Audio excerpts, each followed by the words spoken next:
In today's video, I will be showing you how to pin a website to your Windows 10 taskbar in Microsoft Edge. So if you have a favourite website that you use a lot and you want to just be able to access it quickly without having to open your Edge browser, then you can actually pin the website to your taskbar in Edge.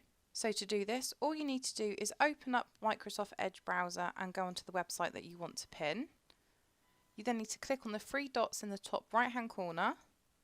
You now need to go down to More Tools and you then need to click on Pin to Taskbar. You then need to create a name for the pin, so we'll just call it CS and press Pin. And as you can see, it is now pinned to my taskbar. So if I was to close down the web browser, it's still there on the taskbar, and if I click on it, it'll open the website for me. But that's it for this video.